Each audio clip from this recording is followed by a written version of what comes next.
Parker Schnabel thought he had Dominion Creek locked down. $75 million in proven gold, mapped, staked, and secured. But overnight, everything changed. Rick Ness just dropped footage showing massive cleanouts from a ground Parker swears was his. The pay layer, the gold color, even the gravel composition. It all matches Parker's data to the ounce. Within hours, the internet explodes. Did Rick outsmart Parker or steal his claim outright? What started as another mining season just turned into the biggest gold war the Yukon's ever seen. And this time, it's personal. But before we dive in, if you love the real drama behind Gold Rush, the rivalries, the betrayals, and the billion-dollar stakes buried in the Yukon, hit like and subscribe, because what you're about to hear changes everything Parker Schnabel thought he controlled. The story broke overnight. Dominion Creek, Parker Schnabel's crown jewel, the site he built his $75 million empire on, had just been refiled. Not by Discovery, not by corporate, but under a new operator's name. By morning, Parker's crew arrived to find the unimaginable. Access-restricted signs hammered into the dirt, bright red stakes lining the boundary, and on each one the same bold print, Rick Ness Limited. The same Rick Ness who vanished from the Yukon 2 years ago. At first, everyone thought it was a joke, maybe a prank, maybe some clerical glitch, but then came the paperwork. Parker's legal team pulled the filings, and there it was. Government approval, signatures verified, and the Dominion claim officially transferred. Word spread across Dawson like wildfire. Locals swore Rick had pulled off the impossible, buying Parker's ground while he was out filming in Fairbanks. Some said it was luck. Others said it was revenge years in the making, but to Parker it felt like betrayal on a level deeper than gold. By the time he returned to camp, the truth was impossible to ignore. The machines sat idle, security fences wrapped the pay dirt, and the only sound was the creek running through ground that no longer belonged to him. This wasn't a mistake. This was a takeover. For the next 48 hours, no one saw Rick Ness. No statements, no interviews, no posts, just silence. But silence in the Yukon always means something's brewing. Then came the first whispers. Late-night convoys hauling dozers and excavators north under tarp. No logos, no Discovery cameras. Locals at the fuel station claimed they saw Rick himself behind the wheel of a lowboy, his old black pickup following close behind. He wasn't coming back to talk. He was coming back to dig. The pieces started fitting together fast. Rick had been quietly buying up leftover leases, the ones Parker's crew used as staging ground near his main haul road. At first, they looked worthless, but on the new maps, those exact plots formed a straight corridor leading straight into Dominion's richest pay zone. Then someone leaked a permit. It showed coordinates almost identical to the underground pay channel Parker's team spent 3 seasons mapping. Rick wasn't guessing. He was aiming for the heart of Parker's discovery. Still, one question burned hotter than any rumor. Who was backing Rick? Because there's no way he did this alone. That answer came fast, and it hit like dynamite. Records traced Rick's operation to a private equity group out of Alberta, notorious for hostile mining takeovers. The same group that just last year tried to buy Dominion Creek directly from Parker's company and got turned down cold. Now, those same investors were back.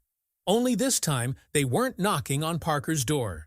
They were standing beside Rick Ness. They gave him everything he needed: fuel contracts, wash plants, loaders, even legal cover. In exchange, they wanted one thing: total access to Dominion's gold reserve. Rick's only demand was clear: complete operational control. And the investors agreed. It wasn't about rebuilding his reputation. It wasn't about a new season or a redemption arc. Rick Ness had come back to settle something personal. He didn't just want ground. He wanted Parker's ground, his maps, his channel, his legacy. Because now It was official. Rick wasn't mining gold. He was mining revenge. And the first target of that revenge? Dominion Creek. To Parker, it wasn't just another claim. It was his empire. $75 million in projected reserves, every ounce mapped and locked into next season's plan. That single site was the backbone of everything. New wash plants, bigger fuel contracts, and the lease on untouched ground further up the valley. So when Rick moved in on Dominion's boundary lines, it wasn't just an attack on a claim. It was a hit on Parker's entire operation. Within days, the ripples started to show. Fuel suppliers hesitated. Truck schedules froze. Even Discovery's cameras paused. The empire that had looked unstoppable now stood on unstable ground. Within days, the calls began. First, the accountants, asking for clarification. Then the investors, demanding audits. By the end of the week, Discovery executives sent a terse message. Pause filming until the issue is resolved. Even the camera crews knew what that meant. For Parker, the Yukon gold season had just gone from production to survival mode. He sat in the silent office trailer, Dominion's financial projections flickering on the monitor, and muttered under his breath for the cameras still rolling. Someone's playing chess, and I'm still on the first move. Meanwhile, a few miles away, Rick Ness lit up social media with a single video post.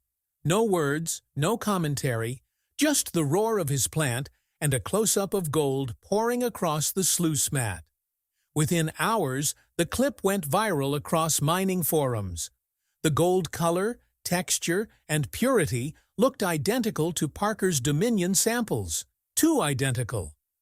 Within 48 hours, analysts from Dawson to Anchorage started connecting the dots. The geological layer visible in Rick's footage matched the exact same pay vein Parker had charted 3 years ago. It wasn't coincidence. It was the same dirt, the same river channel, just from the opposite side of the boundary line. But Rick wasn't calling it Parker's discovery. He called it his own. On camera, his voice was calm, steady, rehearsed. "I told everyone I'd be back," he said, holding a handful of wet gold in his palm. "And this time, I'm running my own ground." He never mentioned Dominion. He didn't have to.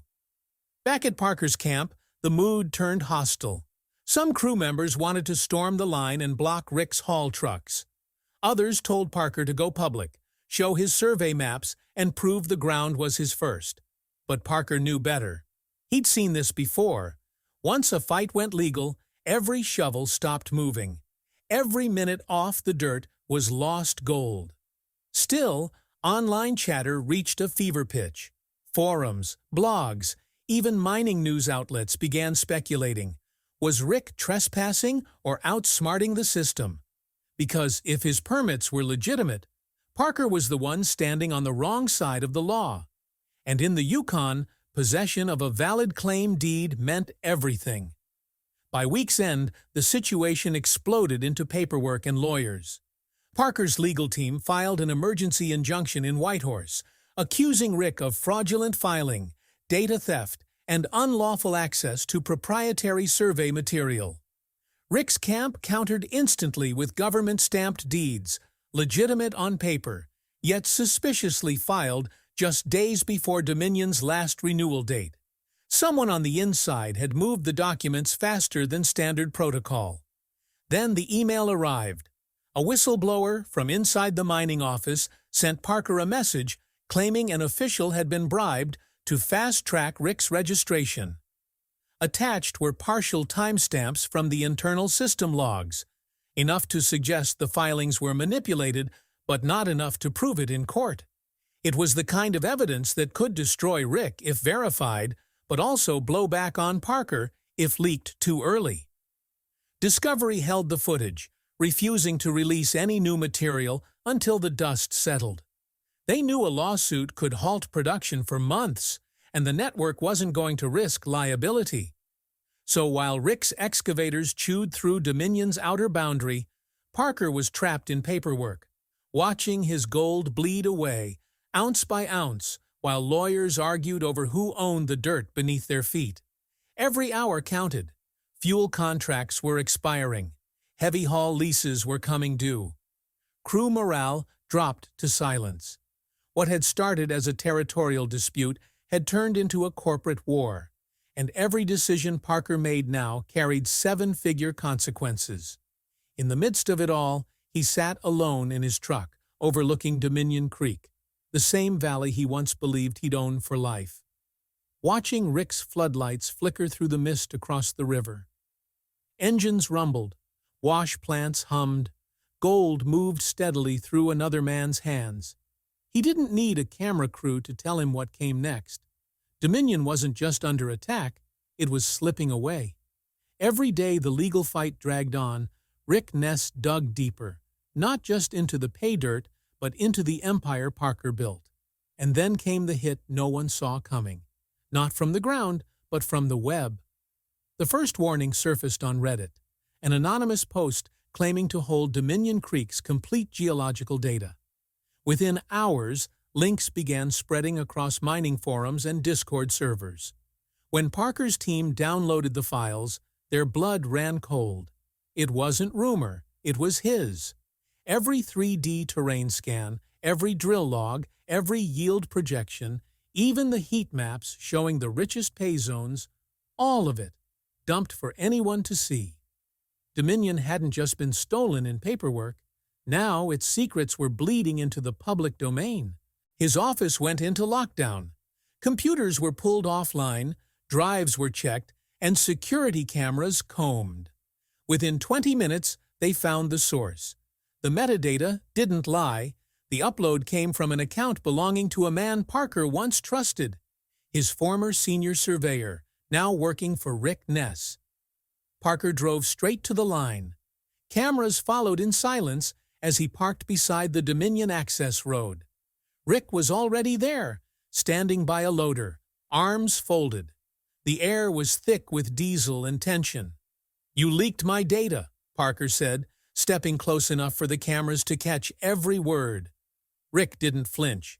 "You abandoned that data when you lost the claim." That line hit like a punch. The words weren't shouted. They were cold, legal, deliberate. Rick turned back toward his wash plant, leaving Parker standing in the mud. The moment went viral in hours. The internet split into two camps, one saying Rick played within the rules, the other calling it outright theft. But by then, it didn't matter. The damage was done. Parker's secret maps were no longer secret. Every miner in the valley now knew exactly where Dominion's richest layers ran. Within days, Rick struck gold, literally. His crew hit a cleanout so massive it broke Yukon chatter records, 1,200 ounces in just 7 days. Videos of gold bars stacked waist-high flooded social media, stamped and gleaming under floodlights. Rick's investors threw a celebration, posting photos with captions like "Dominion delivers." The timing couldn't have been more brutal. Parker's own sponsors started to waver. Fuel suppliers paused shipments, citing operational uncertainty. Equipment companies delayed renewals. Even Discovery began trimming its field production budget. Behind the scenes, Parker's entire ecosystem was shaking apart. In the crew quarters, silence hung heavy. Men who'd worked beside Parker for years started looking elsewhere. A few quietly admitted they'd received calls from Rick's new operation: better pay, less risk, and a fresh start. By the end of the week, Parker's roster was thinner, his camp quieter, and his own voice lower than anyone had ever seen it. He didn't vent this time, didn't rage, didn't blame. He just stared at the campfire one night and said quietly to Mitch, "He's not mining gold. He's mining me." Still, even with morale collapsing, Parker wasn't done. He returned to the old Dominion survey archives, flipping through maps from before the major dig. The ones that charted underground drift tunnels carved decades earlier by earlier operators. Those maps, half forgotten, showed something no one had checked in years. A sub-channel, buried beneath the current creek bed, leading right under the area Rick had claimed. Parker assembled a skeleton crew, just enough to keep things quiet. Late at night, they loaded drones and ground scanners into a pickup and drove to the back access trail beyond the range of Rick's security lights. The wind howled through the trees, and the drone lights flickered against the mist as they descended into one of the old collapsed tunnels. The signal wavered, then cleared, and there it was. A sealed drift, timber still intact, running directly beneath Rick's wash plant. Dust clung to the beams, untouched for decades. The drone camera panned slowly across the ground, and everyone in the truck leaned in. In the dirt, faint glints reflected back, traces of gold-bearing gravel identical to Dominion's old core samples. And just beyond that, buried under a century of sediment, were Parker's old marker tags, still nailed to the support beams. It wasn't just proof, it was the missing piece. Undeniable evidence that Rick's so-called new strike sat directly atop the same channel Parker had charted 3 years earlier. The geological pattern, the depth, the gradient, all matched Dominion's private data to the inch. The realization hit hard. Rick's record-breaking week wasn't luck. It was the pay layer Parker had already discovered, the one he was supposed to mine this season. Dominion's gold had never changed hands, only the paperwork had, but then the reality set in.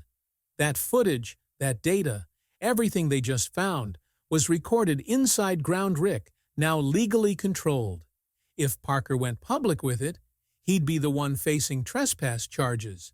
The smoking gun couldn't be shown without incriminating himself.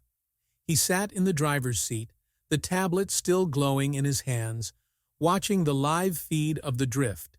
Parker's markers, his work, his gold. All now buried under Rick's claim. Outside, the night hummed with the low grind of Rick's wash plant tearing through pay dirt just a few hundred meters away. Every scoop, every ounce, every roar of the machinery echoed like a taunt across the valley. For Parker, the tunnel changed everything, not just because it proved what Rick had done, but because now he had a secret of his own. A secret that could destroy Rick's new empire if he was willing to risk destroying himself with it. He didn't act right away. Days passed with that footage burning a hole in his mind, until his phone lit up with a number he didn't recognize. No message, no caller ID, just a time and a location. A diner outside Dawson, 1 hour, no cameras, no crew. When Parker walked in, the man waiting wasn't a stranger. He was one of Rick's own investors, part of the Alberta group that financed the takeover. He looked restless, eyes darting to the door, and slid a flash drive across the table. "You didn't hear this from me," he muttered, "but they're planning to cut him out." Rick's gone the moment the season ends. The files on the drive told the rest of the story. Internal memos, investor briefings, projected financials, all outlining a post-season transition that would remove Rick Ness entirely from his own operation. The investors intended to absorb Dominion Creek into their corporate portfolio, sell off assets, and replace Rick with a salaried operator. In other words, Rick was just a placeholder, a name used to mask their acquisition until it was legally secure. The real plan was corporate control, total, silent, and irreversible. For the first time, Parker saw an opening. Dominion had become a chessboard, and for once, he wasn't the one reacting.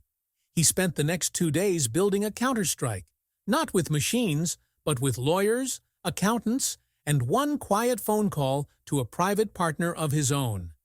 If the Alberta group could buy Dominion through Rick, then he could buy Dominion through them. It was ruthless, but in the Yukon, that was the game.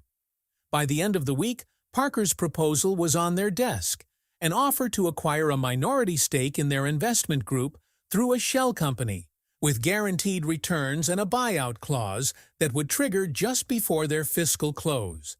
They didn't know who the buyer was. They didn't need to. The deal was structured perfectly. Silent, profitable, and wrapped in enough legal layers to keep Parker's name invisible. And they took it. While Rick filmed promotional clips about his record-breaking operation, Parker was quietly becoming part owner of the company that financed him. Dominion was being reclaimed piece by piece, not with bulldozers, but with contracts and signatures. Rick had no idea. Weeks passed before the first cracks showed. Rick's fuel shipments slowed, his parts supplier delayed deliveries, and the investors stopped answering his calls. Then came the freeze. Mid-season, right as the pay streak was at its richest, Rick's accounts were locked pending an internal audit. His equipment sat idle, wash plants silent, crews standing around in disbelief. Something had shifted at the top. The investors had sold controlling interest to a new silent partner. Rick's phone calls went unanswered. He drove into town, demanded answers, and found himself sitting in the same boardroom that had once promised him a comeback. Only this time, the faces were colder. The lead representative handed him a stack of documents confirming the transfer of ownership. Rick's jaw tightened as he scanned the pages, the words blurring until one name at the bottom hit like a sledgehammer. The purchasing entity was a holding company recently acquired by Parker Schnabel Enterprises. The Yukon had never seen a quieter victory. Rick's $75 million empire had just been bought out from under him. Not in a pit, not with shovels, but on paper. Dominion was back under Parker's control. When the cameras finally caught up, Rick was already storming out of camp. The crew scattered to give him space as he shouted across the lot, voice breaking with anger and disbelief. "You bought me out? You actually bought me out?" Parker stood near the dozer line, hands in his jacket. The same calm he'd once envied in Rick now reflected back. He didn't shout, didn't gloat.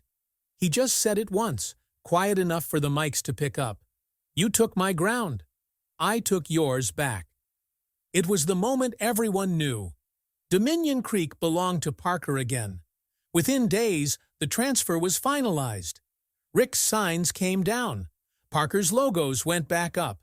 The first trucks rolled in, followed by his old crew, most of them returning without hesitation. For the first time that season, the sound of machinery filled the valley again, echoing through the same ridges that had gone silent under Rick's control. Dominion's dirt was back in Parker's hands. He wasted no time. The wash plants roared, water pressure surged, and pay dirt moved fast. It wasn't about money anymore. It was about reclaiming something stolen. As gold poured across the sluice mats, Parker's focus narrowed to every ounce, every cleanup. The first tally hit the scales, 1,100 ounces in the first week, then 1,700. By the final week of operation, Dominion produced an astonishing 3,200 ounces, confirming the projection that had started it all. The $75 million vein was real. The footage captured it perfectly. The grin, the disbelief, the moment when years of loss, frustration, and legal warfare condensed into one shimmering mound of gold on the cleanup table. Crew members cheered, fists slammed tables, and for once there was laughter again in the Yukon air. Dominion Creek had delivered, and Parker Schnabel had reclaimed his crown. Rick Ness didn't stay to watch. He packed up quietly, taking only a handful of crew loyal enough to follow him. The next morning, his camp was empty, machines tarped, trailers gone, tracks covered by the first thin layer of frost. All that was left was a note pinned to the door of his old office trailer, scrawled in marker and signed simply, "It's never over." The message spread across the Yukon faster than gold dust in the wind. Everyone knew what it meant. The rivalry wasn't finished. Rick might have lost Dominion, but he wasn't done. There were rumors he'd already been seen down south, scouting new claims, talking to different investors, ones even deeper pocketed than before. Meanwhile, Parker's crew finished the final cleanout under a slate-gray sky. The sluices ran steady, gold gleamed under the lights, and the numbers confirmed it. Dominion Creek was once again the richest active site in the Yukon. But even with the gold stacked in bins, even with his title restored, Parker didn't celebrate long. Standing above the pit, he looked down at the cut, the same ground where it all began, and said quietly to Mitch, "He'll be back." The Yukon wind carried the sound of distant engines, maybe real, maybe imagined, somewhere beyond the tree line. But Parker knew the truth. Gold might build empires, but it never ends wars. Dominion was his again, for now, because in the Klondike, nothing stays buried forever. Not gold, not grudges, not payback.